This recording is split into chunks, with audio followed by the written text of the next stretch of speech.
Tonight, with just over a month to go until Election Day, the first and only meeting between the two men who hope to become Vice President of the United States. Democratic Governor Tim Walz of Minnesota and Republican Senator J.D. Vance of Ohio. Now, this is likely the final debate of this election cycle, and voting is already underway in 20 states. CBS News polling shows this remains a race either presidential candidate could win. The CBS News vice presidential debate starts now. Fight for every single vote, and we're going to take this country back. And we are ready to continue to build the future together. We're going to turn this whole country red with President Donald J. Trump's leadership. You know what's at the end of this little journey? Kamala Harris as the next president of the United States. This is a CBS News special, live from CBS News headquarters in New York. America Decides, the vice presidential debate. Good evening, I'm Nora O'Donnell, and thank you for joining us for tonight's CBS News Vice Presidential Debate. We want to welcome our viewers on CBS, on other networks here in the U.S. and around the world. We have a consequential night ahead, and our focus is the issues that matter to you, the voter. Let's introduce the candidates. Minnesota's Democratic Governor Tim Walz and Ohio's Republican Senator J.D. Vance, tonight meeting for the first time. I'm Margaret Brennan. In order to have a thoughtful and civil debate, these are the rules that both campaigns have agreed to. Questions will be directed at one candidate, who will have 2 minutes to respond. The other candidate will be allowed 2 minutes for rebuttal. Then each candidate will get another minute to make further points, with an additional 1 minute each at the discretion of the moderator. The primary role of the moderators is to facilitate the debate between the candidates, enforce the rules, and provide the candidates with the opportunity to fact-check claims made by each other. CBS News reserves the right to mute the candidates' microphones to maintain decorum. We have not shared the questions or topics with the campaigns. The stage is set. Governor, Senator, thank you for joining us. Let's get started. Tonight, our country is facing several unfolding crises. The Middle East is on the brink of war. Americans are suffering from the catastrophic impact of Hurricane Helene. And now a labor strike as 25,000 dock workers from Maine to Texas are picketing. We're going to begin tonight with the Middle East. Margaret. Thank you, Nora. Earlier today, Iran launched its largest attack yet on Israel, but that attack failed, thanks to joint U.S. and Israeli defensive action. President Biden has deployed more than 40,000 U.S. military personnel and assets to that region over the past year to try to prevent a regional war.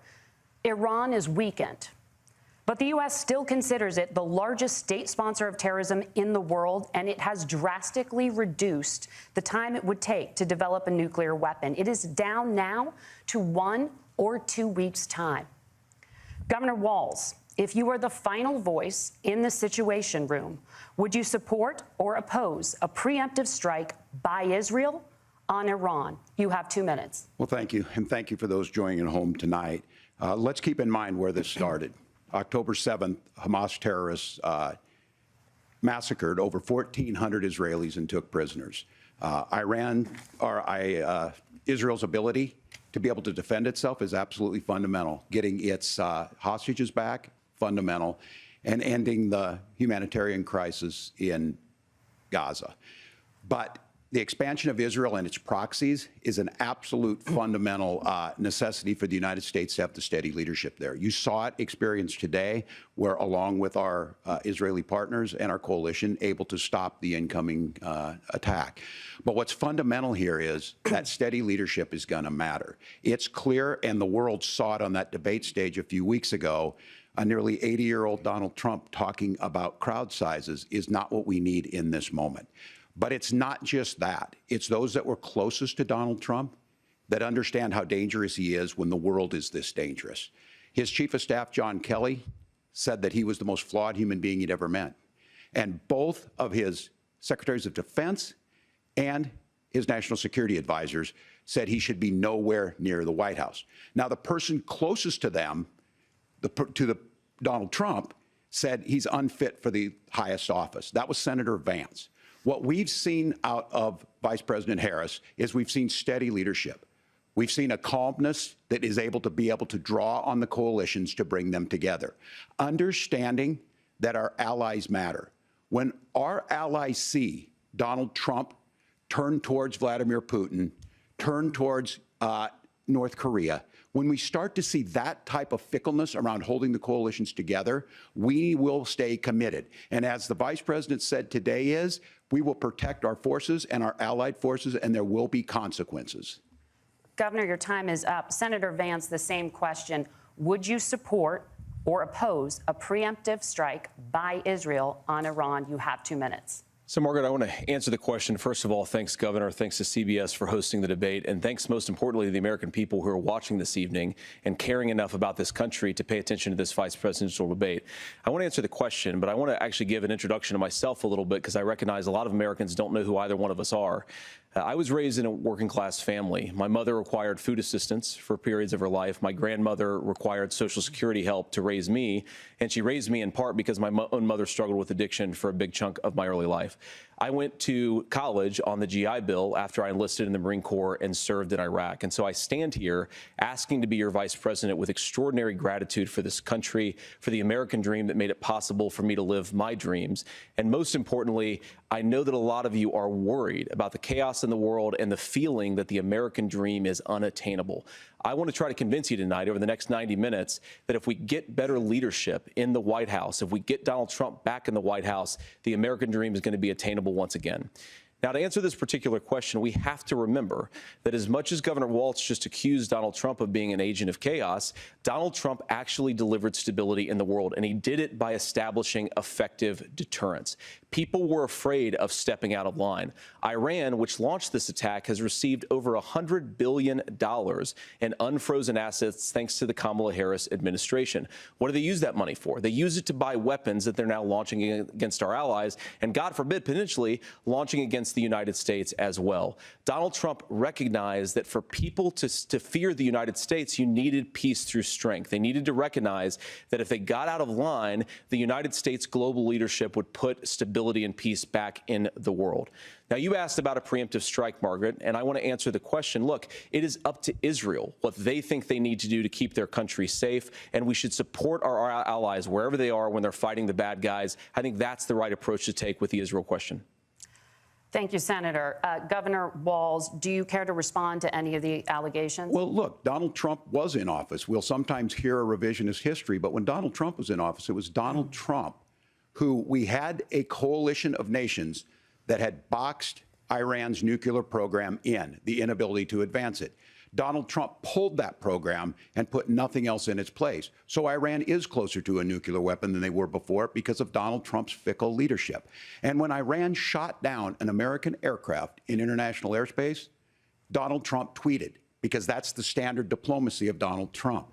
And when Iranian missiles did fall near U.S. troops and they received traumatic brain injuries, Donald Trump wrote it off as headaches. Look, our allies understand that Donald Trump is fickle. He will go to whoever has the most flattery or where it makes sense to him. Steady leadership like you witnessed today, like you witnessed in April. Both Iranian attacks were repelled. Our coalition is strong, and we need the steady leadership that Kamala Harris is providing. Senator Vance, the U.S. did have a diplomatic deal with Iran to temporarily pause parts of its nuclear program, and President Trump did exit that deal. He recently said, just 5 days ago, the U.S. must now make a diplomatic deal with Iran because the consequences are impossible. Did he make a mistake? You have 1 minute. Well, first of all, Margaret, diplomacy is not a dirty word, but I think that's something that Governor Walz just said is quite extraordinary. You yourself just said Iran is as close to a nuclear weapon today as they have ever been. And Governor Walz, you blame Donald Trump. Who has been the vice president for the last 3.5 years? And the answer is your running mate, not mine. Donald Trump consistently made the world more secure. Now, we talk about what the sequence of events that led us to where we are right now, and you can't ignore October the 7th, which I appreciate Governor Walz bringing up. But when did Iran and Hamas and their proxies attack Israel? It was during the administration of Kamala Harris. So Governor Walz can criticize Donald Trump's tweets, but effective, smart diplomacy and peace through strength is how you bring stability back to a very broken world. Donald Trump has already done it once before. Ask yourself at home, when was the last time, I'm 40 years old, when was the last time that an American president didn't have a major conflict break out? The only answer is during the 4 years that Donald Trump was president. Gentlemen, we have a lot to get to. Nora? Margaret, thank you. Let's turn now to Hurricane Helene. The storm could become one of the deadliest on record. More than 160 people are dead and hundreds more are missing. Scientists say climate change makes these hurricanes larger, stronger, and more deadly because of the historic rainfall. Senator Vance, according to CBS News polling, 7 in 10 Americans and more than 60% of Republicans under the age of 45 favor the U.S. taking steps to try and reduce climate change. Senator, what responsibility would the Trump administration have to try and reduce the impact of climate change? I'll give you 2 minutes. Sure. So first of all, let's start with the hurricane, because it's an unbelievable, unspeakable human tragedy. I just saw today, actually, a photograph of 2 grandparents on a roof with a 6-year-old child, and it was the last photograph ever taken of them because the roof collapsed and those innocent people lost their lives. And I'm sure Governor Walz joins me in saying our hearts go out to those innocent people, our prayers go out to them, and we want as robust and aggressive as a federal response as we can get to save as many lives as possible, and then, of course, afterwards, to help the people in those communities rebuild. I mean, these are communities that I love. Some of them I know very personally in Appalachia, all across the Southeast. They need their government to do their job, and I commit that when Donald Trump is president again, the government will put the citizens of this country first when they suffer from a disaster. Now, Nora, you asked about climate change. I think this is a very important issue. Look, a lot of people are justifiably worried about all these crazy weather patterns. I think it's important for us, first of all, to say, Donald Trump and I support clean air, clean water. We want the environment to be cleaner and safer. But one of the things that I've noticed some of our Democratic friends talking a lot about is a concern about carbon emissions, this idea that carbon emissions drives all of the climate change. Well, let's just say that's true, just for the sake of argument, so we're not arguing about weird science. Let's just say that's true. Well, if you believe that, what would you want to do? The answer is that you'd want to reshore as much American manufacturing as possible, and you'd want to produce as much energy as possible in the United States of America, because we're the cleanest economy in the entire world. What have Kamala Harris's policies actually led to? More energy production in China, more manufacturing overseas, more doing business in some of the dirtiest parts of the entire world. And when I say that, I mean the amount of carbon emissions they're doing per unit of economic output. So if we actually care about getting cleaner air and cleaner water, the best thing to do is to double down and invest in American workers and the American people. And unfortunately, Kamala Harris has done exactly the opposite. Governor Walz, you have 2 minutes to respond. Well, we got close to an agreement because all those things are happening. Look, first of all, it is a horrific tragedy with this hurricane, and my heart goes out to the folks that are down there in contact with the governors. I serve as co-chair of the Council of Governors as we work together on these emergency managements. Governors know no partisanship. They work together. So all of the governors and the emergency responders are on the ground. Those happen on the front end. The federal government comes in, makes sure they're there to that we recover, but we're still in that phase where we need to make sure that they're staying there, staying focused. Now, look, coming back to the climate change issue, there's no doubt this thing roared onto the scene faster and stronger than anything we've seen. Senator Vance has said that there's a climate problem in the past. Donald Trump called it a hoax and then joked that these things would make more beachfront property to be able to invest in. What we've seen out of the Harris administration now, the Biden-Harris administration, is we've seen this investment. We've seen massive investments, the biggest in global history that we've seen in the Inflation Reduction Act, has created jobs all across the country. 2,000 in Jeffersonville, Ohio, taking the EV technology that we invented and making it here. 200,000 jobs across the country. The largest solar manufacturing plant in North America sits in Minnesota.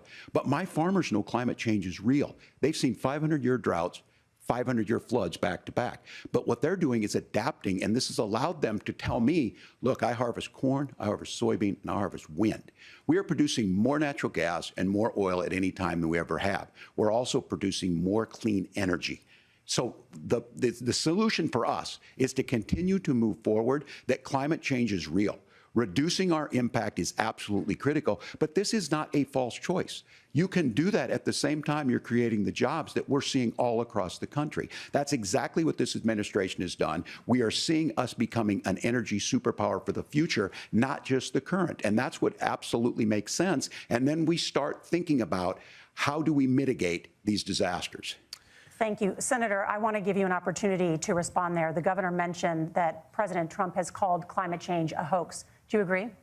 Well, look, what the president has said is that if the Democrats, in particular Kamala Harris and her leadership, if they really believe that climate change is serious, what they would be doing is more manufacturing and more energy production in the United States of America, and that's not what they're doing. So clearly, Kamala Harris herself doesn't believe her own rhetoric on this. If she did, she would actually agree with Donald Trump's energy policies. Now, something Governor Walz said I think is important to touch upon, because when we talk about clean energy, I think that's a slogan that often the Democrats will use here. And I'm talking, of course, about the Democratic leadership. And the real issue is that if you're spending hundreds of millions or even billions of dollars of American taxpayer money on solar panels that are made in China, number one, you're going to make the economy dirtier. We should be making more of those solar panels here in the United States of America. Some of them are, Tim, but a lot of them are being made overseas in China, especially the components that go into those solar panels. So if you really want to make the environment cleaner, you've got to invest in more energy production. We haven't built a nuclear facility, I think, one in the past 40 years. Senator. Natural gas, we got to invest more in it. Kamala Harris has done the opposite. That's raised energy prices and also meant that we're doing Senator, worse by the climate. your time is up.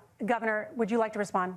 Well, look, we're producing more natural gas than we ever have. There's no moratorium on that. We're producing more oil. But the folks know, and like I said again, these are not liberal folks. These are not folks that are Green New Deal folks. These are farmers that have been drought one year, massive flooding the next year. They understand that it makes sense. Look, our number one export cannot be topsoil from erosion from these massive storms. We saw it in Minnesota this summer.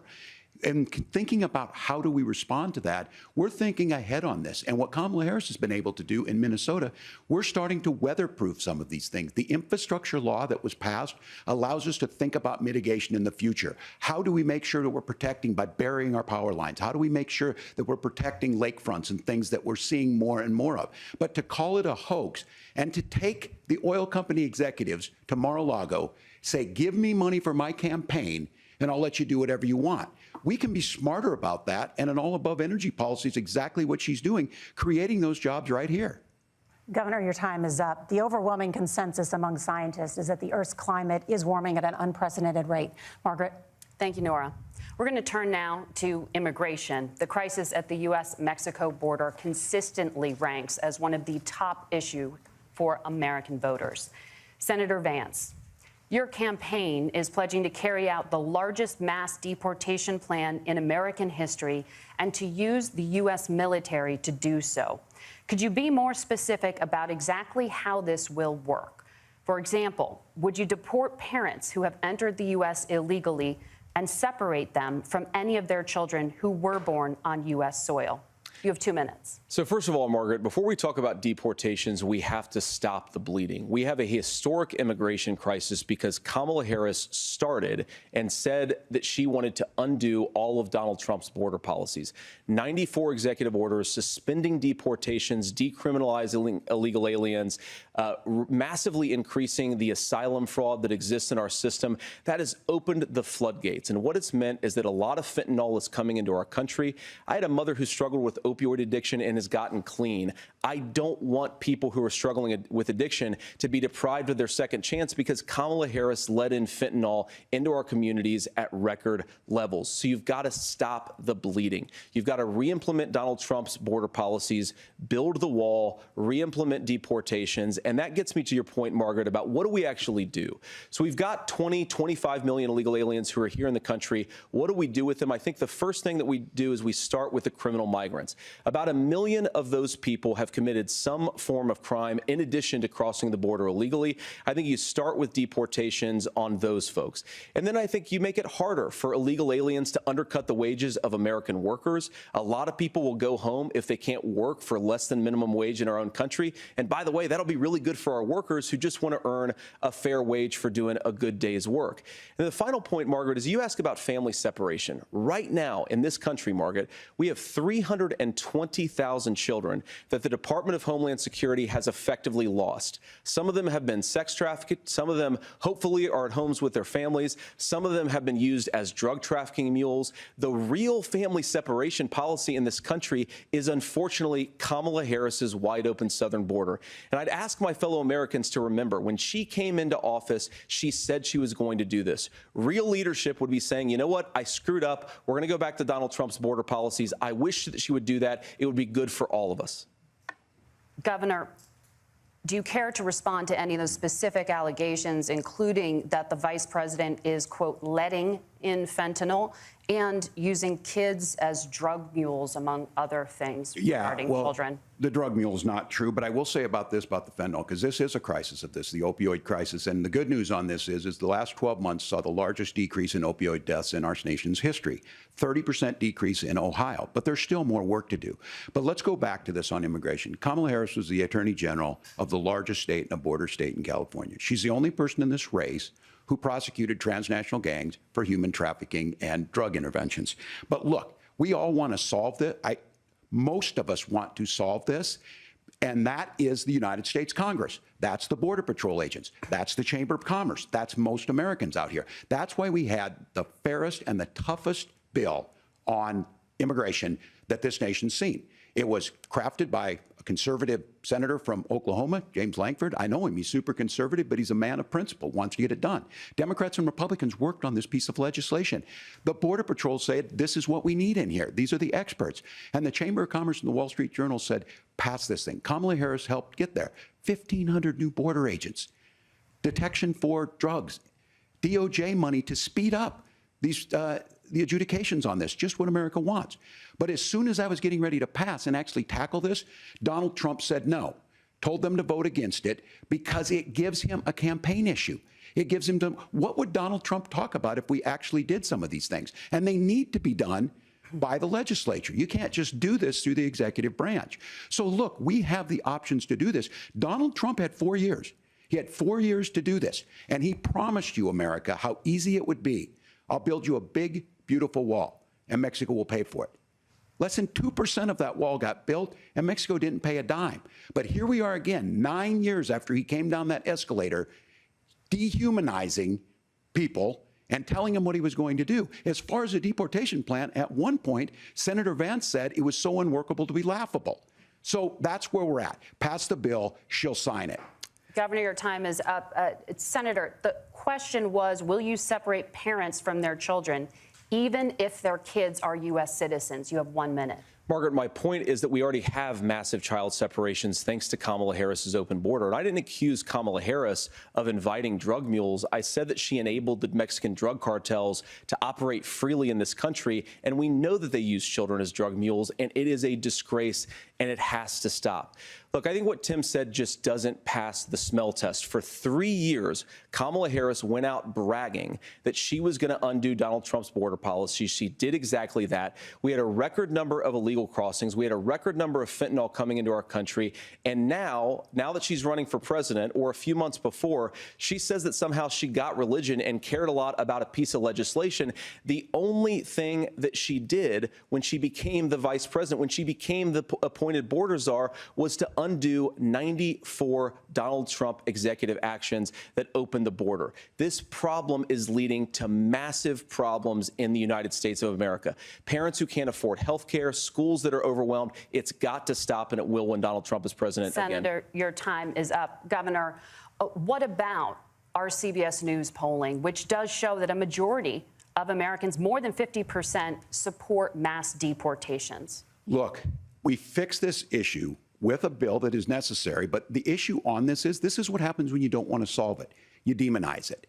And we saw this, and Senator Vance, and it surprises me on this, talking about and saying, I will create stories to bring attention to this. That vilified a large number of people who were here legally in the community of Springfield. The Republican governor said, it's not true, don't do it. There's consequences for this. There's consequences. We could come together. Senator Langford did it. We could come together and solve this if we didn't let Donald Trump continue to make it an issue. And the consequences in Springfield were the governor had to send state law enforcement to escort kindergartners to school.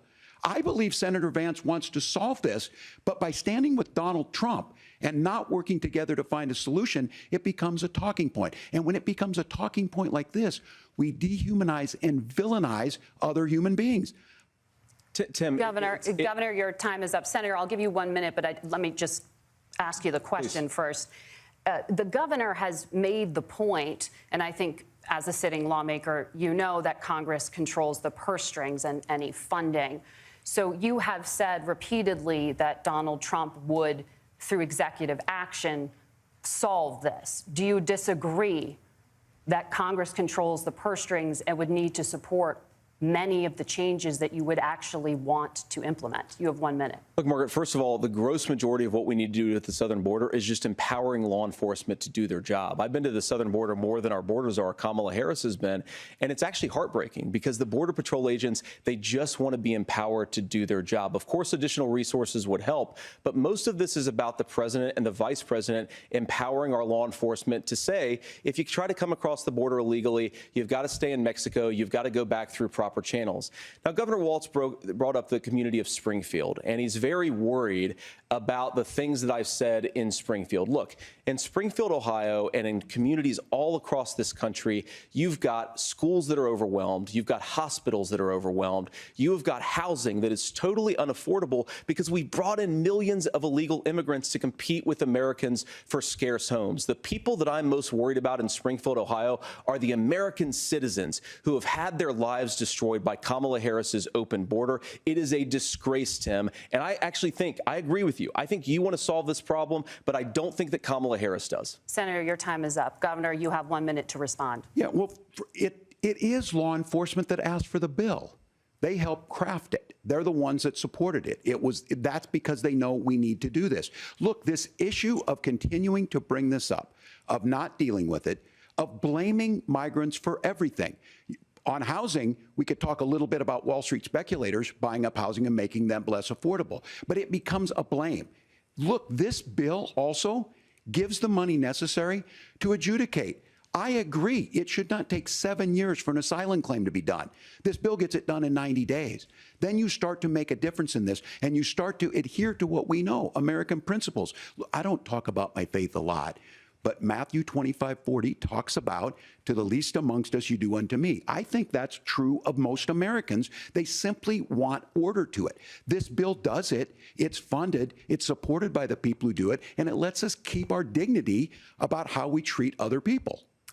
Thank you, Governor. And just to clarify for our viewers, Springfield, Ohio does have a large number of Haitian migrants who have legal status, temporary protected status. Well, Margaret, but thank you, Senator. We have so much to get to. Margaret, I think it's important because we're going to turn now to the economy. Thank you, Margaret. The rules were that you guys weren't going to fact check, and since you're fact checking me, I think it's important to say what's actually going on. So there's an application called the CBP One app, where you can go on as an illegal migrant, apply for asylum or apply for parole, and be granted legal status at the wave of a Kamala Harris open border wand. That is not a person coming in, applying for a green card and waiting for 10 years. That is the facilitation of illegal immigration, Margaret, by our own leadership. Thank you, Senator, for describing the legal process.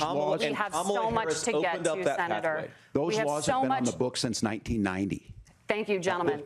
The CBP One app has not been on the books since 1990. It's something that Kamala Harris created, Margaret. Gentlemen, the audience can't hear you because your mics are cut. We have so much we want to get to. Thank you for explaining the legal process. Nora. Thank you, Margaret. The economy is a top concern for voters. Each of your campaigns has released an economic plan, so let's talk about the specifics. Governor Walz, Vice President Harris unveiled a plan that includes billions in tax credits for manufacturing, housing, and a renewed child tax credit. The Wharton School says your proposals will increase the nation's deficit by $1.2 trillion. How would you pay for that without ballooning the deficit? Governor, I'll give you 2 minutes. Yeah, thank you. And Kamala Harris and I do believe in the middle class because that's where we come from. We both grew up in that. We understand. So those of you out there listening tonight, you're hearing a lot of stuff back and forth, and it's good. It's healthy. That's what this is supposed to happen. You should be listening. How's this going to impact me? The bold forward plan that Kamala Harris put out there is talking about this housing issue. The one thing is there's 3 million new houses proposed under this plan with down payment assistance on the front end to get you in a house. A house is much more than just an asset to be traded somewhere. It's foundational to where you're at. And then making sure that the things you buy every day, whether they be prescription drugs or other things, that there's fairness in that. Look, the $35 insulin is a good thing, but it costs $5 to make insulin. They were charging $800 before this law went into effect. As far as the housing goes, I've seen it in Minnesota. 12% more houses in Minneapolis, prices went down on rent 4%. It's working. And then making sure tax cuts go to the middle class. $6,000 child tax credit, we have one in Minnesota, reduces childhood poverty by 1/3. We save money in the long run, and we do the right thing for families. And then getting businesses off the ground. The law as it stands right now is $5,000 tax credit for small business, increasing that to $50,000. Now, this is a philosophical difference between us. Donald Trump made a promise, and I'll give you this. He kept it. He took folks to Mar-a-Lago. He said, you're rich as hell, I'm going to give you a tax cut. He gave the tax cuts that predominantly went to the top class. What happened there was an $8 trillion increase in the national debt, the largest ever. Now he's proposing a 20% consumption or sales tax on everything we bring in. Everyone agrees, including businesses, it would be destabilizing it, it would increase inflation and potentially lead to a recession. Look, this is simple for you. Where are we going? Kamala Harris has said to do the things she wants to do. We'll just ask the wealthiest to pay their fair share. When you do that, our system works best, more people are participating in it, and folks have the things that they need. Senator, I want to give you a moment to respond on that. But similarly, the Wharton School has done an analysis of the Trump plan and says it would increase the nation's deficit by $5.8 trillion. My question is the same for you. How do you pay for all that without ballooning the deficit? I'll give you 2 minutes. Well, first of all, you're going to hear a lot from Tim Walz this evening, and you just heard it in the answer, a lot of what Kamala Harris proposes to do. And some of it, I'll be honest with you, it even sounds pretty good. Here's what you won't hear, is that Kamala Harris has already done it. Because she's been the vice president for 3.5 years. She had the opportunity to enact all of these great policies. And what she's actually done instead is drive the cost of food higher by 25%, drive the cost of housing higher by about 60%. Open the American southern border and make middle-class life unaffordable for a large number of Americans. If Kamala Harris has such great plans for how to address middle-class problems, then she ought to do them now. Not when asking for a promotion, but in the job the American people gave her 3.5 years ago. And the fact that she isn't tells you a lot about how much you can trust her actual plans. Now, Donald Trump's economic plan is not just a plan, but it's also a record. A lot of those same economists attack Donald Trump's plans, and they have PhDs, but they don't have common sense and they don't have wisdom, because Donald Trump's economic policies delivered the highest take-home pay in a generation in this country, 1.5% inflation, and to boot, peace and security all over the world. So when people say that Donald Trump's economic plan doesn't make sense, I say look at the record. He delivered rising take-home pay for American workers. Now, Tim admirably admits that they want to undo the Trump tax cuts. But if you look at what was so different about Donald Trump's tax cuts, even from previous Republican tax cut plans, is that a lot of those resources went to giving more take-home pay to middle-class and working-class Americans. It was passed in 2017, and you saw an American economic boom unlike we've seen in a generation in this country. That is a record that I'm proud to run on, and we're going to get back to that common sense wisdom so that you can afford to live the American dream again. I know a lot of you are struggling. I know a lot of you are worried about paying the bills. It's going to stop when Donald Trump brings back common sense to this country. Governor, do you want to respond to that? What has Kamala Harris done for the middle class? Yeah, well, Kamala Harris's day one was Donald Trump's failure on COVID that led to the collapse of our economy. We were already before COVID in a manufacturing recession, but 10 million people out of work, largest percentage since the Great Depression. 9 million jobs closed on that. That was day one. Whether it was the Infrastructure Act or other things we moved. Now, you made a question about experts, said this. I've made a note of this. Economists can't be trusted. Science can't be trusted. National security folks can't be trusted. Look, if you're going to be president, You don't have all the answers. Donald Trump believes he does. My pro tip of the day is this. If you need heart surgery, listen to the people at the Mayo Clinic in Rochester, Minnesota, not Donald Trump. And the same thing goes with this. And I ask you out there, teachers, nurses, truck drivers, or whatever, how is it fair that you're paying your taxes every year and Donald Trump hasn't paid any federal tax in the last 15 years, and the last year as president? That's what's wrong with the system. There's a way around it, and he's bragged about that. We're just asking for fairness in it, and that's all you want. You have a minute. Governor, you say trust the experts. But those same experts for 40 years said that if we shipped our manufacturing base off to China, we'd get cheaper goods. They lied about that. They said if we shipped our industrial base off to other countries, to Mexico and elsewhere, it would make the middle class stronger. They were wrong about that. They were wrong about the idea that if we made America less self-reliant, less productive in our own nation, that it would somehow make us better off, and they were wrong about it. And for the first time in a generation, Donald Trump had the wisdom and the courage to say to that bipartisan consensus, we're not doing it anymore. We're bringing American manufacturing back. We're unleashing American energy. We're going to make more of our own stuff. And this isn't just an economic issue. I mean, I've got 3 beautiful little kids at home, 7, 4, and 2, and I love them very much, and I hope they're in bed right now. But look, so many of the drugs, the pharmaceuticals that we put in the bodies of our children are manufactured by nations that hate us. This has to stop, and we're not going to stop it by listening to experts. We're going to stop it by listening to common sense wisdom, which is what Donald Trump governed on. Senator, your time is up. Governor Walz, can you address that? I mean, voters say they trust Donald Trump on the economy more. Why? Well, if you're listening tonight and you want billionaires to get tax cuts, you heard what the numbers were. Look, I'm a union guy on this. I'm not a guy who wanted to ship things overseas, but I understand that, look, we produce soybeans and corn. We need to have fair trading partners. That's something that we believe in. I think the thing that most concerns me on this is Donald Trump was the guy who created the largest trade deficit in American history with China. So the rhetoric is good. Much of what the senator said right there, I'm in agreement with him on this. I watched it happen too. I watched it to my communities, and we talked about that. But we had people undercutting the right to collectively bargain. We had right to work states made it more difficult. We had companies that were willing to ship it over, and we saw people profit. Folks that are venture capital in some cases, putting money into companies that were overseas. We're in agreement that we bring those home. The issue is Donald Trump is talking about it. Kamala Harris has a record, 250,000 more manufacturing jobs just out of the IRA. May I respond to that? Yes. So appreciate that. So if you notice, what Governor Walz just did is he said, first of all, Donald Trump has to listen to the experts. And then when he acknowledged that the experts screwed up, he said, well, Donald Trump didn't do nearly as good of a job as the statistics show that he did.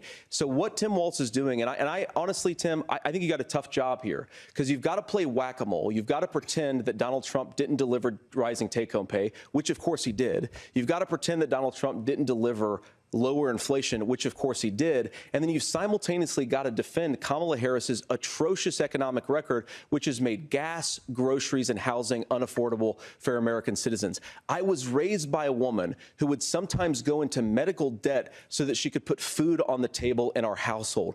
I know what it's like to not be able to afford the things that you need to afford. We can do so much better. To all of you watching, we can get back to an America that's affordable again. We just got to get back to common sense economic principles. I hope we have a conversation on health care then. Senator, Governor. Please. Thank you. Margaret?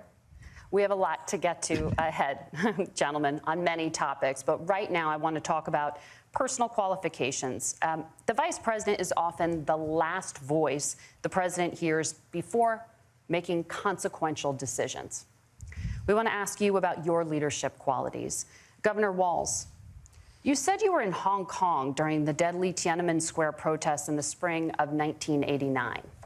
But Minnesota Public Radio and other media outlets are reporting that you actually didn't travel to Asia until August of that year.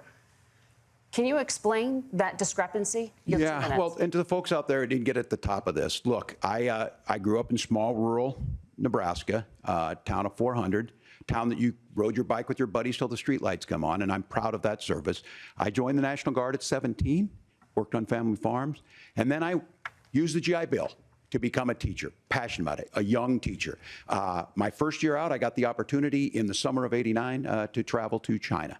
35 years ago, be able to do that. I came back home and then started a program to take young people there. We would take basketball teams, we would take baseball teams, we would take dancers, and we would go back and forth to China. The issue for that was to try and learn. Now, look, my community knows who I am. They saw where I was at. Look, I will be the first to tell you, I have poured my heart into my community. I've tried to do the best I can, but I've not been perfect. And I'm a knucklehead at times, but it's always been about that. Those same people elected me to Congress for 12 years. And in Congress, I was one of the most bipartisan people, working on things like farm bills that we got done, working on veterans benefits. And then the people of Minnesota were able to elect me to governor twice. So look, my commitment has been from the beginning to make sure that I'm there for the people, to make sure that I get this right. I will say more than anything, many times I will talk a lot. I will get caught up in the rhetoric. But being there, the impact it made, the difference it made in my life, I learned a lot about China. I hear the critiques of this. I would make the case that Donald Trump should have come on one of those trips with us. I guarantee you he wouldn't be praising Xi Jinping about COVID, and I guarantee you he wouldn't start a trade war that he ends up losing. So this is about trying to understand the world. It's about trying to do the best you can for your community. And then it's putting yourself out there and letting your folks understand what it is. My commitment, whether it be through teaching, which I was good at, or whether it was being a good soldier or was being a good member of Congress, those are the things that I think are the values that people care about.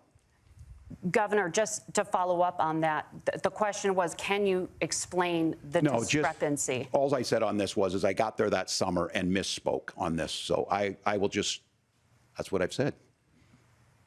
So I was in Hong Kong and China during the democracy protests went in. And from that, I learned a lot of what needed to be in governance. Thank you, Governor. Senator Vance, in 2016, you called your running mate, Donald Trump, unfit for the nation's highest office, and you said he could be America's Hitler. I know you've been asked many times, and you've said you regret those comments and explained you then voted for Donald Trump in 2020. But the Washington Post reported new messages last week in which you also disparaged Trump's economic record while he was president, writing to someone in 2020, quote, Trump thoroughly failed to deliver his economic populism. You're now his running mate, and you've shifted many of your policy stances to align with his. If you become vice president, why should Americans trust that you will give Donald Trump the advice he needs to hear and not just the advice he wants to hear? You have 2 minutes. Well, first of all, Margaret, because I've always been open. And sometimes, of course, I've disagreed with the president, but I've also been extremely open about the fact that I was wrong about Donald Trump. I was wrong, first of all, because I believed some of the media stories that turned out to be dishonest fabrications of his record. But most importantly, Donald Trump delivered for the American people. Rising wages, rising take-home pay, an economy that worked for normal Americans, a secure southern border, a lot of things, frankly, that I didn't think he'd be able to deliver on. And yeah, when you screw up, when you misspeak, when you get something wrong and you change your mind, you ought to be honest with the American people about it. It's one of the reasons, Margaret, why I've done so many interviews is because I think it's important to actually explain to the American people where I come down on the issues and what changed. Now, you pointed out to messages from 2020.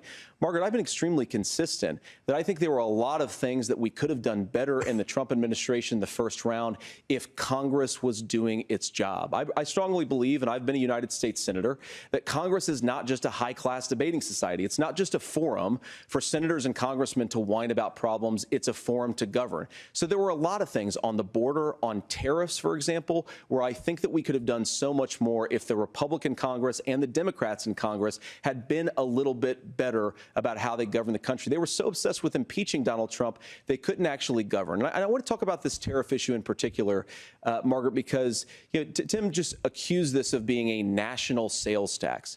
Look, the one thing, and you're probably surprised to hear me praising Joe Biden, but the one thing that Joe Biden did is he continued some of the Trump tariffs that protected American manufacturing jobs. And it's the one issue, the most pro-worker part of the Biden administration, it's the one issue where Kamala Harris has run away from Joe Biden's record. Think about this. If you're trying to employ slave laborers in China at $3 a day, you're going to do that and undercut the wages of American workers unless our country stands up for itself and says you're not accessing our markets unless you're paying middle-class Americans a fair wage. Senator, your time is up. Nora? Thank you. Now to the issue of reproductive rights. Governor Walz, after Roe versus Wade was overturned, you signed a bill into law that made Minnesota one of the least restrictive states in the nation when it comes to abortion. Former President Trump said in the last debate that you believe abortion, quote, in the 9th month is absolutely fine. Yes or no? Is that what you support? I'll give you 2 minutes. That's not what the bill says, but look, this issue is what's on everyone's mind. Donald Trump put this all into motion. He brags about how great it was that he put the judges in and overturned Roe versus Wade, 52 years of personal autonomy. And then he tells us, oh, we send it to the states. It's a beautiful thing. Amanda Zaworski would disagree with you on it's a beautiful thing. A young bride in Texas waiting for their child at 18 weeks. She has a complication, a tear in the membrane. She needs to go in. The medical care at that point needs to be decided by the doctor. And that would have been an abortion. But in Texas, that would have put them in legal jeopardy. She went home, got sepsis, nearly dies, and now she may have difficulty having children. Or in Kentucky, Hadley Duvall, a 12-year-old child raped and impregnated by her stepfather. Those are horrific. Now, when God asked about that, Senator Vance said 2 wrongs don't make a right. There is no right in this. So in Minnesota, what we did was restore Roe versus Wade. We made sure that we put women in charge of their health care. But look, this is not where, if you don't know Amanda or a Hadley, you soon will. Their Project 2025 is going to have a registry of pregnancies. It's going to make it more difficult, if not impossible, to get contraception and limit access, if not eliminate access to infertility treatments. For so many of you out there listening, me included, infertility treatments are why I have a child. That's nobody else's business, but those things are being proposed. And the catch-all on this is, well, the states will decide what's right for Texas might not be right for Washington. That's not how this works. This is basic human right. We have seen maternal mortality skyrocket in Texas, outpacing many other countries in the world. This is about health care. In Minnesota, we are ranked first in health care for a reason. We trust women, we trust doctors. Senator, do you want to respond to the governor's claim? Will you create a federal pregnancy monitoring agency? No, Nora, certainly we won't. And I want to talk about this issue because I know a lot of Americans care about it, and I know a lot of Americans don't agree with everything that I've ever said on this topic. And, you know, I grew up in a working class family in a neighborhood where I knew a lot of young women who had unplanned pregnancies and decided to terminate those pregnancies because they feel like they didn't have any other options. And, you know, one of them is actually very dear to me. And I know she's watching tonight, and I love you. And she told me something a couple years ago that she felt like if she hadn't had that abortion, that it would have destroyed her life because she was in an abusive relationship. And I think that what I take from that as a Republican who proudly wants to protect innocent life in this country, who proudly wants to protect the vulnerable, is that my party, we've got to do so much better of a job at earning the American people's trust back on this issue where they frankly just don't trust us. And I think that's one of the things that Donald Trump and I are endeavoring to do. I want us as a Republican Party to be pro-family in the fullest sense of the word. I want us to support fertility treatments. I want us to make it easier for moms to afford to have babies. I want it to make it easier for young families to afford a home so they can afford a place to raise that family. And I think there's so much that we can do on the public policy front just to give women more options. Now, of course, Donald Trump has been very clear that on the abortion policy specifically, that we have a big country and it's diverse. And California has a different viewpoint on this than Georgia. Georgia has a different viewpoint from Arizona. And the proper way to handle this, as messy as democracy sometimes is to let voters make these decisions, let the individual states make their abortion policy. And I think that's what makes the most sense in a very big, a very diverse, and let's be honest, sometimes a very, very messy and divided country. Governor, would you like to respond and also answer the question about restrictions? Yeah, well, the question got asked and Donald Trump made the accusation that wasn't true about Minnesota. Well, let me tell you about this idea that there's diverse states. There's a young woman named Amber Thurman. She happened to be in Georgia, a restrictive state. Because of that, she had to travel a long distance to North Carolina to try and get her care. Amber Thurman died in that journey back and forth. The fact of the matter is, how can we as a nation say that your life and your rights as basic as the right to control your own body is determined on geography. There's a very real chance, had Amber Thurman lived in Minnesota, she would be alive today. That's why the restoration of Roe versus Wade. When you listen to Vice President Harris talk about this subject and you hear me talk about it, you hear us talking exactly the same. Donald Trump is trying to figure out how to get the political right of this. I agree with a lot of what Senator Vance said about what's happening. His running mate, though, does not, and that's the problem. Governor, your time is up. Senator, let me ask you about that. He mentioned, it was, I think, referring to a national ban. In the past, you have supported a federal ban on abortion after 15 weeks. In fact, you said if someone can't support legislation like that, quote, you are making the United States the most barbaric pro-abortion regime anywhere in the entire world. My question is, why have you changed your position? Well, Nora, first of all, I never supported a national ban. I did, when I was running for Senate in 2022, talk about setting some minimum national standard. For example, we have a partial birth abortion ban in place in this country at the federal level. I don't think anybody's trying to get rid of that, or at least I hope not, though I know that Democrats have taken a very radical pro-abortion stance. But Nora, you know, one of the things that changed is in the state of Ohio, we had a referendum in 2023, and the people of Ohio voted overwhelmingly, by the way, against my position. And I think that what I learned from that, Nora, is that we've got to do a better job at winning back people's trust. So many young women would love to have families. So many young women also see an unplanned pregnancy as something that's going to destroy their livelihood, destroy their education, destroy their relationships. And we have got to earn people's trust back. And that's why Donald Trump and I are committed to pursuing pro-family policies, making childcare more accessible, making fertility treatments more accessible, because we've got to do a better job at that. And that's what real leadership is. Governor, your response. Well, I'm going to respond on the pro-abortion piece of that. No, we're not. We're pro-women. We're pro-freedom to make your own choice. We know what the implications are to not be that. Women having miscarriages, women not getting the care, physicians feeling like they may be prosecuted for providing that care. And as far as making sure that we're educating our children and giving them options, Minnesota's a state with one of the lowest teen pregnancy rates. We understand that, too. We know that the options need to be available, and we make that true. We also make it, we're a top 3 state for the best place to raise children. But these two things, to try and say that we're pro-children, but we don't like this, or you guys are pro-abortion, that's not the case at all. We are pro-freedoms for women to make their choices, and we're going, and Kamala Harris is making the case, to make options for children more affordable, a $6,000 child tax credit, but we're not going to base that on the backs of making someone like Amber Thurman drive 600 miles to try and get health care. Senator. May I respond to that? First of all, Governor, I agree with you. Amber Thurman should still be alive, and there are a lot of people who should still be alive, and I certainly wish that she was. And maybe you're free to disagree with me on this and explain this to me, but as I read the Minnesota law that you signed into law, the statute that you signed into law, it says that a doctor who presides over an abortion where the baby survives, the doctor is under no obligation to provide life-saving care to a baby who survives a botched late-term abortion.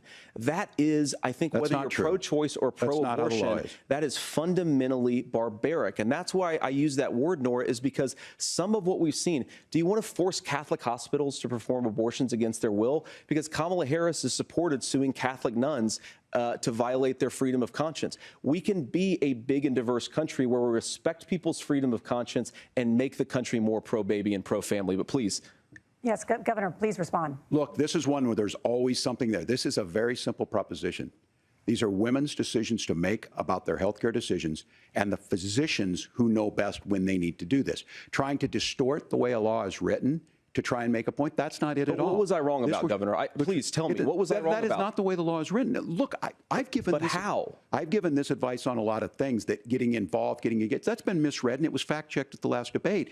But the point on this is there's a continuation of these guys to try and tell women or to get involved. I use this line on this, just mind your own business on this. Things worked best when Roe versus Wade was in place. When we do a restoration of Roe, that works best. That doesn't preclude us from increasing funding for children. It doesn't increase us from making sure that once that child's born, like in Minnesota, they get meals, they get early childhood education, they get health care.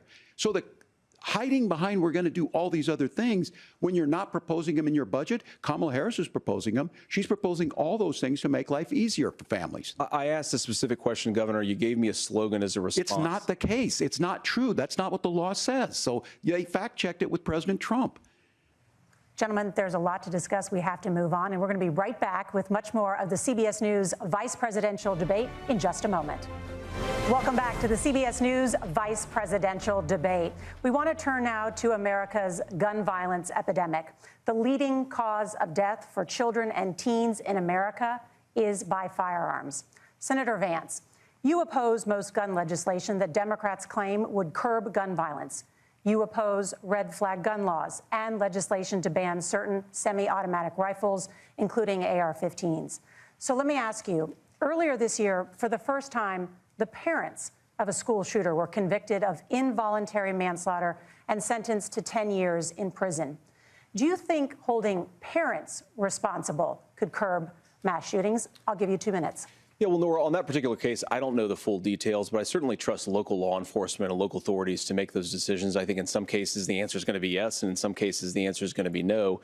And the details really matter here, of course. For example, if a kid steals a gun, that's going to be different than if a parent hands over a gun knowing that their kid is potentially dangerous. But look, I want to just sort of speak as a father of 3 beautiful little kids, and our oldest is now in 2nd grade. And like a lot of parents, we send our kids to school with such hope and such joy and such pride at their little faces on the first day of school. And we know, unfortunately, that a lot of kids are going to experience this terrible epidemic of gun violence. And of course, our hearts go out to the families that are affected by this terrible stuff. And we do have to do better. And I think that Governor Walz and I actually probably agree that we need to do better on this. The question is just, how do we actually do it? Now, here's something that really bothers me and worries me about this epidemic of violence. The gross majority, close to 90% in some of the statistics I've seen, of the gun violence in this country is committed with illegally obtained firearms. And while we're on that topic, we know that thanks to Kamala Harris's open border, we've seen a massive influx in the number of illegal guns run by the Mexican drug cartels. So that number, the amount of illegal guns in our country is higher today than it was 3.5 years ago. But what do we do about the schools? What do we do to protect our kids? And I think the answer is, and I say this not loving the answer, because I don't want my kids to go to school in a school that feels unsafe or where there are visible signs of security. But I unfortunately think that we have to increase security in our schools. We have to make the doors lock better. We have to make the doors stronger. We've got to make the windows stronger. And of course, we've got to increase school resource officers, because the idea that we can magically wave a wand and take guns out of the hands of bad guys, it just doesn't fit with recent experience. So we've got to make our schools safer. And I think we've got to have some common sense bipartisan solutions for how to do that. Governor, you have 2 minutes. Well, I think all the parents watching tonight, this is your biggest nightmare. Look, I got a 17-year-old, and he witnessed a shooting at a community center playing volleyball. Those things don't leave you. As a member of Congress, I sat in my office surrounded by dozens of the Sandy Hook parents, and they were looking at my 7-year-old picture on the wall. Their 7-year-old were dead, and they were asking us to do something. And look, I'm a hunter. I own firearms. The vice president is. We understand that the Second Amendment is there, but our first responsibility is to our kids to figure this out. In Minnesota, we've enacted enhanced red flag laws, enhanced background checks, and we can start to get data. But here's the problem. If we really want to solve this, we've got folks that won't allow research to be even done on gun violence. And this idea that we should just live with it, and here's what I do think, that this is a good start to the conversation. I 100% believe that Senator Vance hates it when these kids, it's abhorrent and it breaks your heart. I agree with that. But that's not far enough when we know there are things that worked. I've spent time in Finland and seen some Finnish schools. They don't have this happen, even though they have a high gun ownership rate in the country. There are reasonable things that we can do to make a difference. It's not infringing on your Second Amendment. And the idea to have some of these weapons out there, it just doesn't make any sense. Kamala Harris, as an attorney general, worked on this issue. She knows that it's there. No one's trying to scaremonger and say we're taking your guns, but I ask all of you out there, do you want your schools hardened to look like a fort? Is that what we have to go? When we know there's countries around the world that their children aren't practicing these types of drills. They're being kids. We owe it to them to get a fix. These are things that shouldn't be that difficult. You can still keep your firearms, and we can make a difference. We have to. If you're listening tonight, this breaks your heart. Senator. Tim, first of all, I didn't know that your 17-year-old witnessed a shooting. I'm sorry about that, and I hope that he's doing okay. So. Christ have mercy. It is awful. And I appreciate what Tim said, actually, about Finland, because I do think it illustrates some of the frankly, weird differences between our own country's gun violence problem and Finland. Is, okay, first of all, we have way higher rates of mental health abuse, or mental health substance abuse. We have way higher rates of depression, way higher rates of anxiety. We unfortunately have a mental health crisis in this country that I really do think that we need to get to the root causes of, because I don't think it's the whole reason why we have such a bad gun violence problem, but I do think it's a big piece of it. Another driver of the gun violence epidemic, especially that affecting our kids, it doesn't earn as many headlines, but is the terrible gun violence problem in a lot of our big cities. And this is why we have to empower law enforcement to arrest the bad guys, put them away, and take gun offenders off the streets. I think there's a whole host of things that we can do here, but I do think at our schools we've got to talk about more security. Senator, thank you. Governor, you previously opposed an assault weapons ban, but only later in your political career did you change your position. Why? Yeah, I sat in that office with those Sandy Hook parents. I've become friends with school shooters. I've seen it. Look, the NRA, I was the NRA guy for a long time. They used to teach gun safety. I'm of an age where my shotgun was in my car so I could pheasant hunt after football practice. That's not where we live today. And several things I want to mention on this is talking about cities and where it's at. The number one where the most firearm deaths happen in Minnesota are rural suicides. And we have an epidemic of children getting guns and shooting themselves. And so we have, and we should look at all of the issues. Making sure folks have health care and all that, but I want to be very careful. This idea of stigmatizing mental health, just because you have a mental health issue doesn't mean you're violent. And I think what we end up doing is we start looking for a scapegoat. Sometimes it just is the guns. It's just the guns, and there are things that you can do about it. But I do think that this is one, and I think this is a healthy conversation. I think there's a capacity to find solutions on this that work, protect Second Amendment, protect our children. That's our priority. Gentlemen, thank you. Margaret? Thank you, Nora. Let's turn now to the top contributor to inflation, the high cost of housing and rent. There's a shortage of more than 4 million homes in the United States, and that contributes to the high housing prices. Governor Walz, the Harris campaign promises a $25,000 down payment assistance for first-time home buyers and a $10,000 tax credit. They also promise to build 3 million new homes. Where are you building these homes, and won't handing out that kind of money just drive up prices higher? No, it's not handing out. We have, first, let me say this issue of housing, and I think those of you listening on this, the problem we've had is that we've got a lot of folks that see housing as another commodity. It can be bought up, it can be shifted, it can be moved around.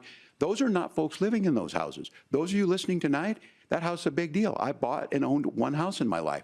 My mom still lives in the house where I was. And when I think of a house, I'm thinking of Christmas services after midnight mass where you go with your family.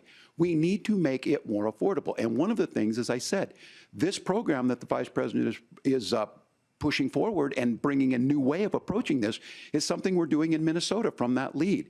We in the state invested in making sure our housing was the biggest investment that we'd ever made in housing.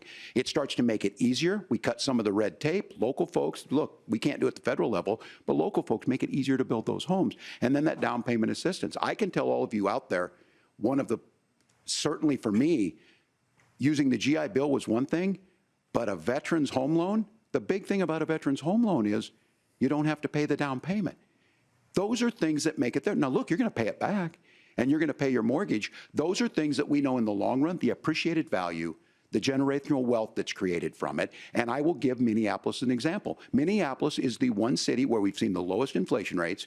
We've seen a 12% increase in stock because we've put some of these things in, and we're implementing a state program to make sure we give some of that down payment assistance. We get it back from people because here's what we know. People with stable housing end up with stable jobs. People with stable housing have their kids able to get to school.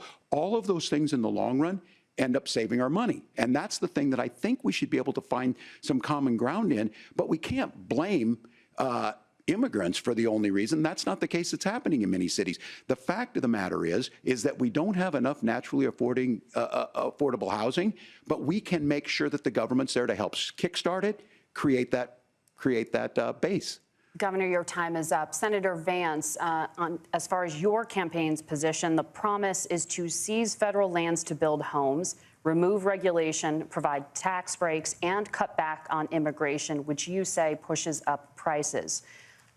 Where are you going to build all the new homes you're promising, and what part of any of this plan will provide immediate relief? You have 2 minutes. Well, first of all, Tim just said something that I agree with. We don't want to blame immigrants for higher housing prices, but we do want to blame Kamala Harris for letting in millions of illegal aliens into this country, which does drive up costs, Tim. 25 million illegal aliens competing with Americans for scarce homes is one of the most significant drivers of home prices in the country. It's why we have massive increases in home prices that have happened right alongside massive increases in illegal alien populations under Kamala Harris's leadership. Now, Tim just mentioned a bunch of ideas. Now, some of those ideas I actually think are halfway decent, and some of them I disagree with. But the most important thing here is Kamala Harris is not running as a newcomer to politics. She is the sitting vice president. If she wants to enact all of these policies to make housing more affordable, I invite her to use the office that the American people already gave her, not sit around and campaign and do nothing while Americans find the American dream of homeownership completely unaffordable. Now, you asked, Margaret, what would immediately change the equation for American citizens if you lower energy prices? As Donald Trump says, drill, baby, drill. One of the biggest drivers of housing costs, aside from illegal immigration, is, think about it, if a truck driver's paying 40% more for diesel, then the lumber he's delivering to the job site to build the house is also going to become a lot more expensive. If we open up American energy, you will get immediate pricing relief for American citizens, not, by the way, just in housing, but in a whole host of other economic goods, too. Senator Vance, you still have 23 seconds there. Do you want to answer? Can I have it? Where, yeah. Governor, we will get to you in a moment. But, Senator, where are you going to seize the federal lands? Can you clarify? Well, what Donald Trump has said is we have a lot of federal lands that aren't being used for anything. They're not being used for a national park. They're not being used, and they could be places where we build a lot of housing. And I do think that we should be opening up building in this country. We have a lot of land that could be used. We have a lot of Americans that need homes. We should be kicking out illegal immigrants who are competing for those homes, and we should be building more homes for the American citizens who deserve to be here. Senator, your time is up. Governor, I do want to let you respond to the allegation that the vice president is letting in. Well, of course, that's not true. And again, you have the facts. I guess we agreed not to fact check. I'll check it. That, look, crossings are down compared to when Donald Trump left office. But it's, again, blaming and not trying to find the solution. I was going to ask, though, on this question, are we going to drill and build houses in the same federal land? And I think when people hear federal lands, these are really important pieces of land. Now, Minnesota doesn't have a lot of federal lands. I know in the western part of the countries we do. There's not a lot of federal lands in and around Minneapolis, for example. So the issue is I don't understand the federal lands issue unless we see this, and I worry about this as someone who cares deeply about our national parks and our federal lands. Look, Minnesota, we protect these things. We've got about 20% of the world's fresh water. These lands protect. They're there for a reason. They belong to all of us. But again, this is when you view housing and you view these things as commodities. Like, there's a chance to make money here. Let's take this federal land and let's sell it to people for that. I think there's better ways to do this. We've seen it in Minnesota. We're able to refurbish some of these houses. We're able to make some investments. That gets people in. And I'm still on the fact on this. Economists, Senator Vance, you said you don't like the economists. Which economists are saying that it is immigrants that's adding to the cost? Governor, your time is up. But Senator, on that point, I'd like for you to clarify. There are many contributing factors to high housing costs. What evidence do you have that migrants are part of this problem? Well, there's a Federal Reserve study that we're happy to share after the debate. We'll put it up on social media, actually, that really drills down on the connection between increased levels of migration, especially illegal immigration, and higher housing prices. Now, of course, Margaret, that's not the entire driver of higher housing prices. It's also the regulatory regime of Kamala Harris. Look, we are a country of builders. We're a country of doers. We're a country of explorers. But we increasingly have a federal administration that makes it harder to develop our our resources, makes it harder to build things, and wants to throw people in jail for not doing everything exactly as Kamala Harris says they have to do. And what that means is that you have a lot of people who would love to build homes who aren't able to build homes. I actually agree with Tim Walz. We should get out of this idea of housing as a commodity. But the thing that has most turned housing into a commodity is giving it away to millions upon millions of people who have no legal right to be here. What are the federal regulations? I deal with this as a governor. You can very quickly reply. I'm sorry.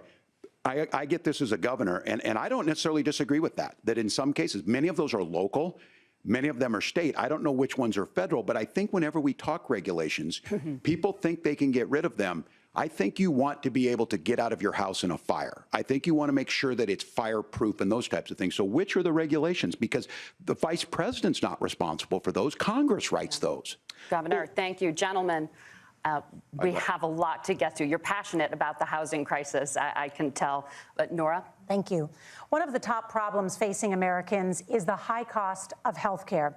Senator Vance, at the last presidential debate, former President Trump was asked about replacing the Affordable Care Act. In response, he said, "I have concepts of a plan." Since then, Senator, you've talked about changing how chronically ill Americans get health insurance. Can you explain how that would work? And can you guarantee that Americans with pre-existing conditions won't pay more? I'll give you 2 minutes. Well, of course, we're going to cover Americans with pre-existing conditions. In fact, a lot of my family members have gotten health care. I believe, members of my family actually got private health insurance, at least for the first time, switched off of Medicaid onto private insurance for the first time under Donald Trump's leadership. And I think that, a lot of people have criticized this concepts of a plan remark. Look, it's very simple common sense. I think as Tim Walz knows from 12 years in Congress, you're not going to propose a 900-page bill standing on a debate stage. It would bore everybody to tears, and it wouldn't actually mean anything because part of this is the give and take of bipartisan negotiation. Now, when Donald Trump was actually president, and again, he has a record to be proud of, prescription drugs fell in 2018 for the first time in a very long time. Under Kamala Harris's leadership, prescription drugs are up about 7%. Under Donald Trump's entire 4 years, they were up about 1.5%. He introduced pricing transparency. Think about healthcare. You go into a hospital, you try to buy something, and nobody knows what it actually costs. That price transparency will actually give American consumers a little bit more choice and will also drive down costs. And we talked about, the reinsurance regulations is what I was talking about. Look, Donald Trump has said that if we allow states to experiment a little bit on how to cover both the chronically ill but the non-chronically ill, it's not just a plan. He actually implemented some of these regulations when he was president of the United States. And I think you can make a really good argument that it salvaged Obamacare, which was doing disastrously until Donald Trump came along. And I think this is an important point about President Trump. Of course, you don't have to agree with everything that President Trump has ever said or ever done. But when Obamacare was crushing under the weight of its own regulatory burden and health care costs, Donald Trump could have destroyed the program. Instead, he worked in a bipartisan way to ensure that Americans had access to affordable care. It's not perfect, of course, and there's so much more that we can do. But I think that Donald Trump has earned the right to put in place some better health care policies. He's earned it because he did it successfully the first time. Governor? All right, here's where being an old guy gives you some history. I was there at the creation of the ACA. And the reason it was so important is I come from a major healthcare state, home of the Mayo Clinic, home to Medical Alley, 3M, Medtronic, all of those. We understand healthcare. It's why we're ranked first on affordability and accessibility and quality of healthcare. And so what I know is under Kamala Harris, more people are covered than they have before. And those of you listening, this is critical to you. Now, Donald Trump all of a sudden wants to go back and remember this. He ran on the first thing he was going to do on day one was to repeal Obamacare. On day one, he tried to sign an executive order to repeal the ACA. He signed on to a lawsuit to repeal the ACA, but lost at the Supreme Court. And he would have repealed the ACA had it not been for the courage of John McCain to save that bill. Now, fast forward, what that means to you is you lose your pre-existing conditions. If you're sitting at home and you got asthma, too bad. If you're a woman, probably not. Broke your foot during football, might kick you out. Your kids get kicked out when they're 26. Kamala Harris negotiated drug prices for the first time with Medicare. We have 10 drugs that will come online, the most common ones that'll be there. But look, this issue, and when Donald Trump said, I've got a concept of a plan, it cracked me up as a fourth grade teacher because my kids would have never given me that. But what Senator Vance just explained might be worse than a concept, because what he explained is pre-Obamacare. And I'll make this as simple as possible because I have done this for a long time. What they're saying is, if you're healthy, why should you be paying more? So what they're going to do is let insurance companies pick who they insure, because guess what happens? You pay your premium, it's not much. They figure they're not going to have to pay out to you. But those of you a little older, gray, got cancer, you're going to get kicked out of it. That's why the system didn't work. Kamala Harris will protect and enhance the ACA. Governor, thank you. Senator, you have not yet explained how you would protect people with pre-existing conditions or laid out that plan. Well, look, we currently have laws and regulations in place right now that protect people with pre-existing conditions. We want to keep those regulations in place, but we also want to make the health insurance marketplace function a little bit better. Now, what Governor Walz just said is actually not true. A lot of what happened, and the reason that Obamacare was crushing under its own weight, is that a lot of young and healthy people were leaving the exchanges. Donald Trump actually helped address that problem, and he did so in a way that preserved people's access to coverage who had pre-existing conditions. But again, something that these guys do is they make a lot of claims about if Donald Trump becomes president, all of these terrible consequences are going to ensue. But in reality, Donald Trump was president. Inflation was low. Take-home pay was higher. And he saved the very program from a Democratic administration that was collapsing and would have collapsed absent his leadership. He did his job, which is govern in a bipartisan way and get results, not just complain about problems, but actually solve them. Governor, did enrollment under the Affordable Care Act go up under the Trump administration? It's higher now that we've seen it go up. Look, people are using it. The system works. And the question about this of young people or whatever, that's the individual mandate piece of this. And Republicans fought tooth and nail saying, well, Americans should be free to do this. Well, then what happens is— So you think the individual mandate's a good idea? You shrink. I think the idea of making sure the risk pool is broad enough to cover everyone, that's the only way insurance works. When it doesn't, it collapses. You are asking pre-ACA where we get people out. Look, people know that they need to be on health care. People expect it to be there. And when we are able to make it, and we are making it this way, when we incentivize people to be in the market, when we help people who might not be able to afford it get there, and we make sure then when you get sick and old, it's there for you. Because I heard people say, well, I don't want to buy into Medicare or whatever. Good luck buying health care once you get past 70. So look, the ACA works. We can continue to do better. Kamala Harris did that. The way she made everything better was negotiating those 10 drugs on Medicare for the first time in American history. Thank you. Margaret? Can I address that? I apologize. We're out of time. We have a number of subjects to discuss. Margaret? Let's talk about families in America. There is a child care crisis in this country, and the United States is one of the very few developed countries in the world without a national paid leave program for new parents. Governor Walz, you said that if Democrats win both the White House and Congress, this is a day one priority for you. How long should employers be required to pay workers while they are home taking care of their newborns? You have 2 minutes. Yeah, well, that's negotiable, and that's what Congress works. But here's what the deal is. Americans sitting out there right now, you may work for a big company. Look, we're home in Minnesota to some of the largest Fortune 500 companies. Kamala Harris knows that in California. Those companies provide paid family and medical leave. One is, I think they're moral and they think it's a good thing, but it also keeps their employees healthy. We in Minnesota passed a paid family and medical leave. You have a child, and I had to go back to work 5 days after my kids were born. This allows you to stay home a certain amount of time. What we know is that gets the child off to a better start, the family works better, we stay in their employers, we get more consistency in that. So Kamala Harris has made it a priority. We implemented it in Minnesota and we see growth. That's how you become a pro-business state. But the negotiations on it, and here's the issue, those big companies are able to offer it. Those of you out there who don't have it, just imagine what happens if you get cancer or your child gets sick. We know what happens. You end up staying home. In some places, that means no paycheck because you've got no protection on that. This is the case of an economy that Donald Trump has set for the wealthiest amongst us. He's willing to give those tax breaks to the wealthiest. He's willing to say, bust those unions up, do whatever.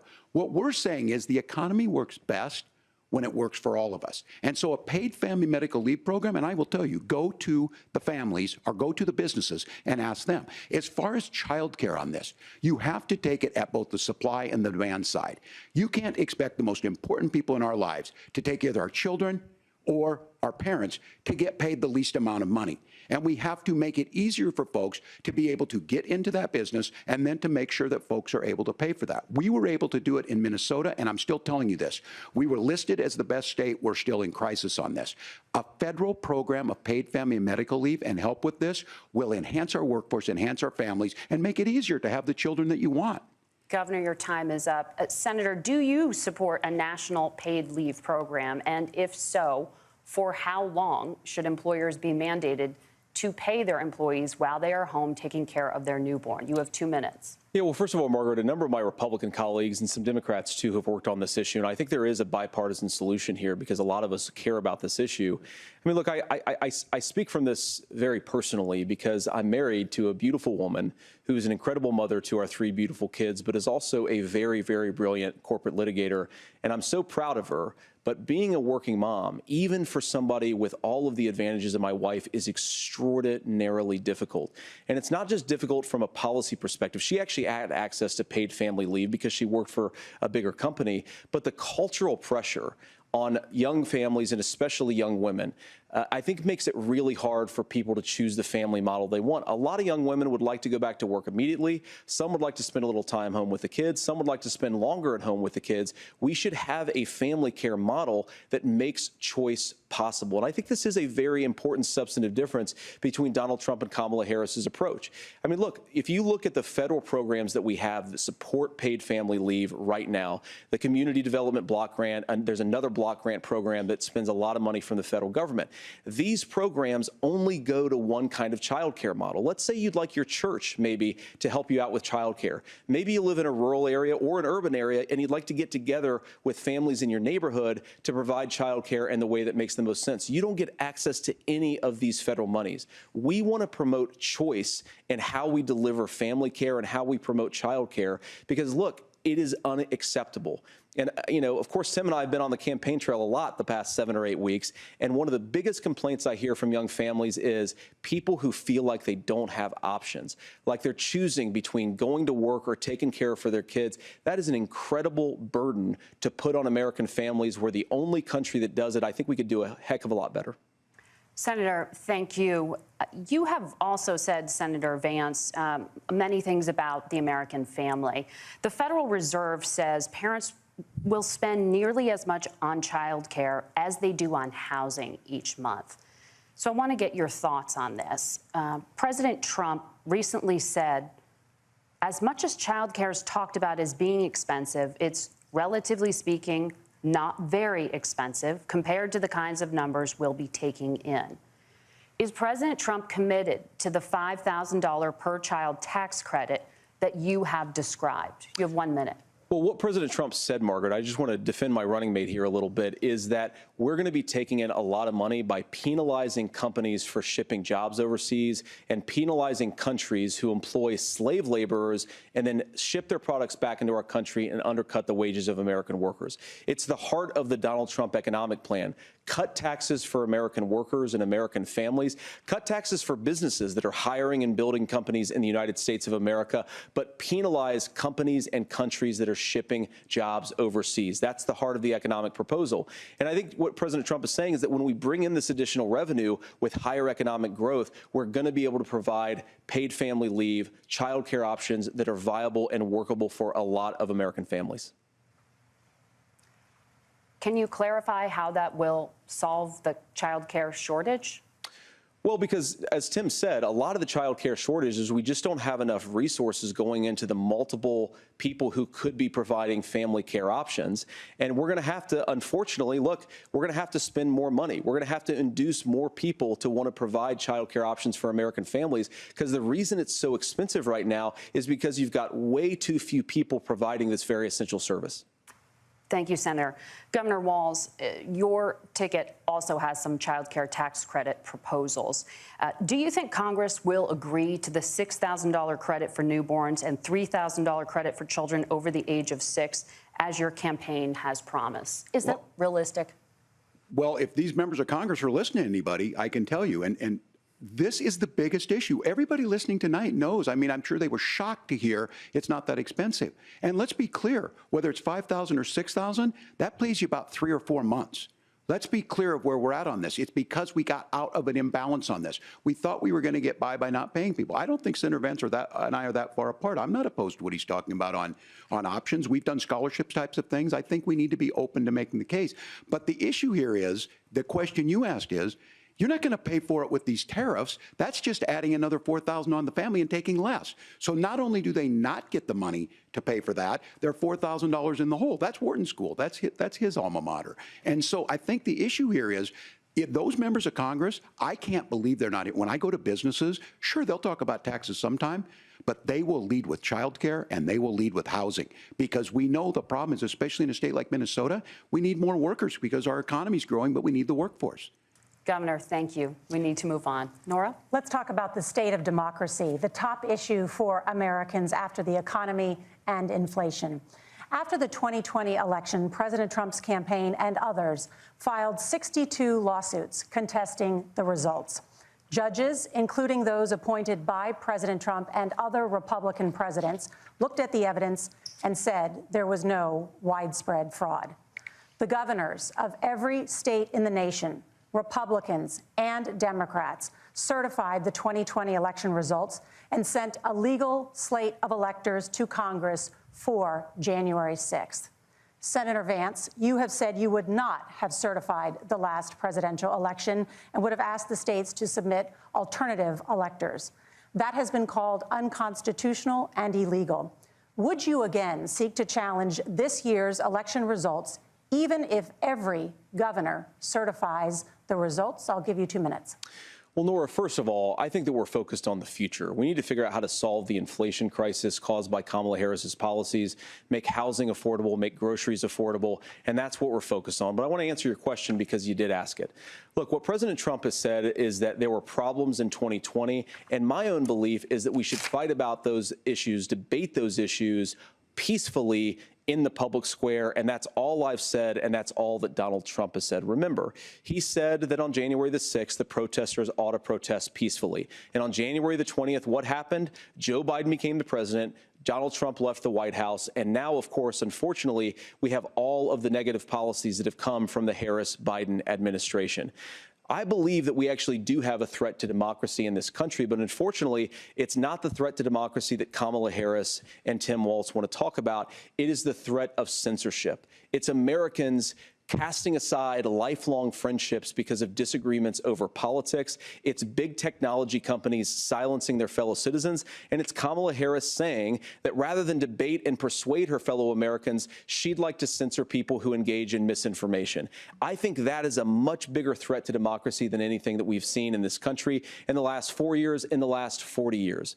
Now, I'm really proud, especially given that I was raised by 2 lifelong blue-collar Democrats, to have the endorsement of Bobby Kennedy Jr. and Tulsi Gabbard, lifelong leaders in the Democratic coalition. And of course, they don't agree with me and Donald Trump on every issue. We don't have to agree on every issue, but we're united behind a basic American First Amendment principle that we ought to debate our differences. We ought to argue about them. We ought to try to persuade our fellow Americans.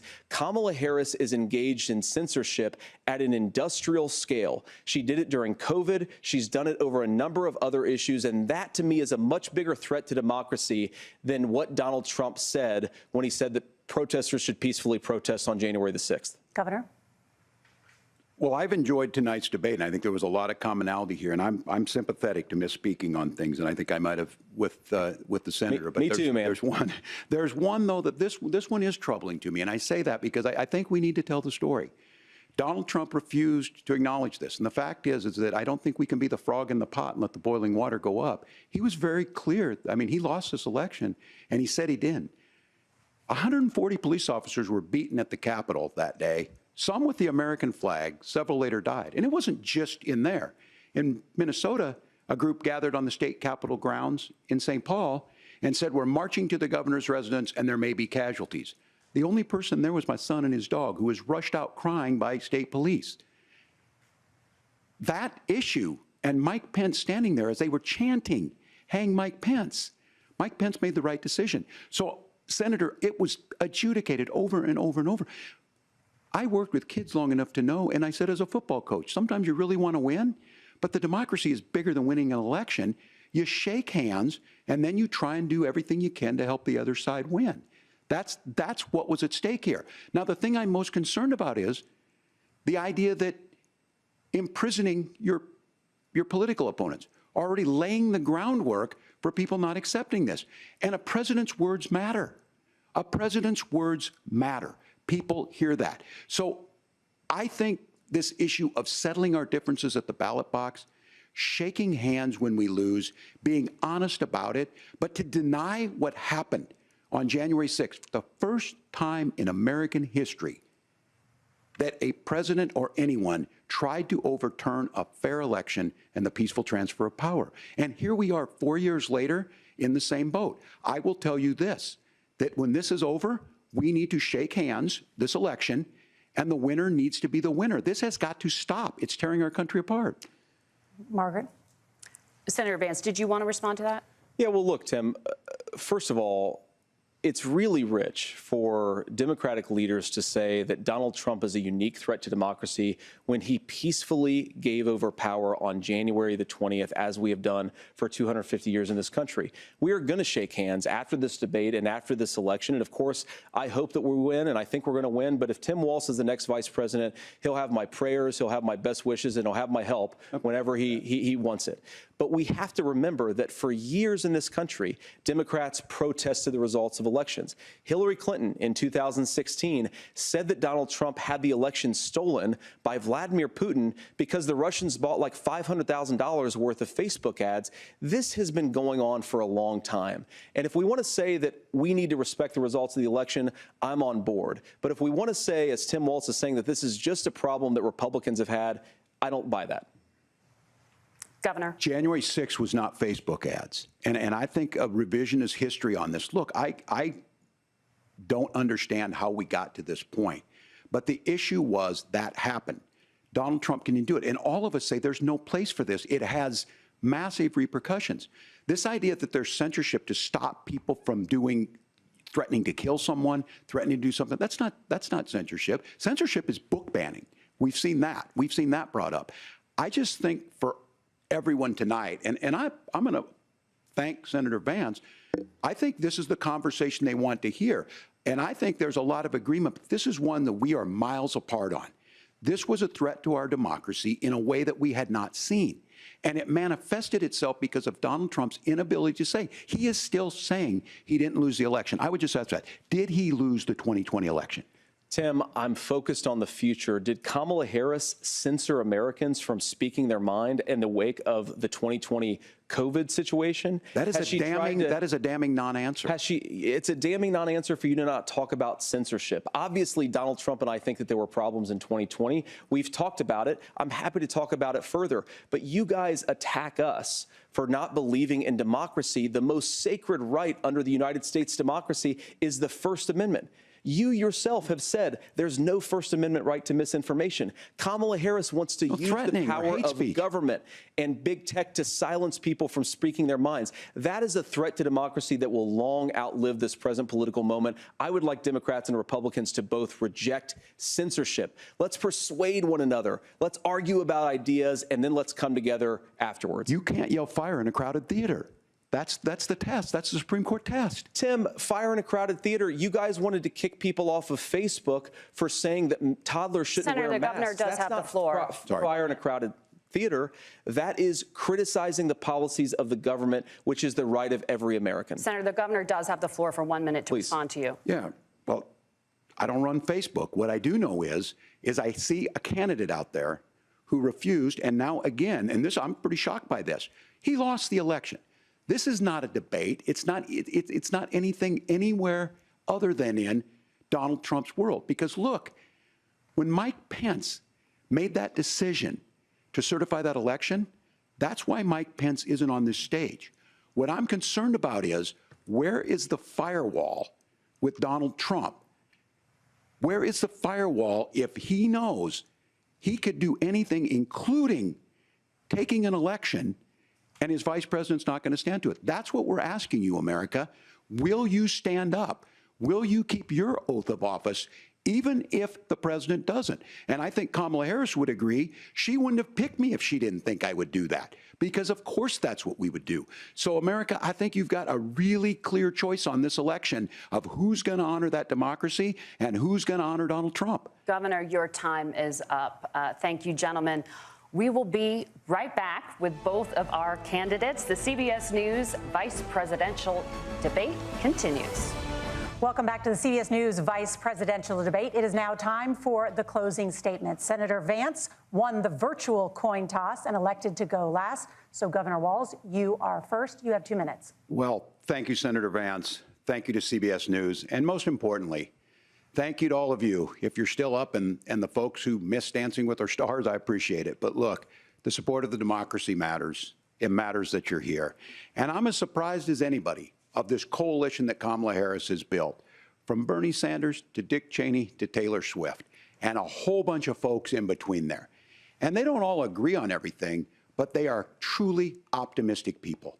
They believe in a positive future of this country, and one where our politics can be better than it is. And I have to tell you, that better than it is the sense of optimism that there can be an opportunity economy that works for everyone, not just to get by, but to get ahead. And the idea that freedom really means something. Not the freedom of government to be in your bedroom or exam room, but the freedom for you to make choices about yourself. Now, look, we all know who Donald Trump is. He's told us, and as Maya Angelou said, believe him when he told you that. His first inaugural address talked about American carnage, and then he spent 4 years trying to maybe do that. Senator Vance tonight made it clear he will stand with Donald Trump's agenda. He will continue to push down that road. Excuse me. Kamala Harris gives us a different option. Now, I'll have to tell you, I'm going to be careful about the quotes, but there's one that Senator Vance said that does resonate with me. He said, Donald Trump makes the people I care about afraid. A lot of America feels that way. We don't need to be afraid. Franklin Roosevelt was right. All we have to fear is fear itself. Kamala Harris is bringing us a new way forward. She's bringing us a politics of joy. She's bringing real solutions for the middle class, and she's centering you at the heart of that. All the while asking everyone, join this movement, make your voices heard. Let's look for a new day where everybody gets that opportunity and everybody gets a chance to thrive. I humbly ask for your vote on November 5th for Kamala Harris. Governor Walz, thank you. Senator Vance, your closing statement. Well, I want to thank Governor Walz, you folks at CBS, and of course the American people for tuning in this evening. And one of the issues we didn't talk about was energy. And I remember when I was being raised by my grandmother, when she didn't have enough money to turn on the heat some nights because Ohio gets pretty cold at night and because money was often very tight. And I believe, as a person who wants to be your next vice president, that we are a rich and prosperous enough country where every American, whether they're rich or poor, ought to be able to turn on their heat in the middle of a cold winter night. That's gotten more difficult thanks to Kamala Harris's energy policies. I believe that whether you're rich or poor, you ought to be able to afford a nice meal for your family. That's gotten harder because of Kamala Harris's policies. I believe that whether you're rich or poor, you ought to be able to afford to buy a house. You ought to be able to live in safe neighborhoods. You ought to not have your communities flooded with fentanyl. And that, too, has gotten harder with because of Kamala Harris's policies. Now, I've been in politics long enough to do what Kamala Harris does when she stands before the American people and says that on day one, she's going to work on all these challenges I just listed. She's been the vice president for 3.5 years. Day one was 1,400 days ago, and her policies have made these problems worse. Now, I believe that we have the most beautiful country in the world. I meet people on the campaign trail who can't afford food, but have the grace and generosity to ask me how I'm doing and to tell me they're praying for my family. What that has taught me is that we have the greatest country, the most beautiful country, the most incredible people anywhere in the world. But they're not going to be able to achieve their full dreams with the broken leadership that we have in Washington. They're not going to be able to live their American dream if we do the same thing that we've been doing for the last 3.5 years. We need change. We need a new direction. We need a president who has already done this once before and did it well. Please vote for Donald Trump. And whether you vote for me or vote for Tim Walz, I just want to say I'm so proud to be doing this, and I'm rooting for you. God bless you, and good night. Senator Vance, thank you. And thank you both for participating in the only vice presidential debate of this election cycle. I'm Margaret Brennan. And I'm Nora O'Donnell. And a reminder, there are just 35 days until Election Day. Please get out and vote. And for all of us here at CBS News, thank you and good night.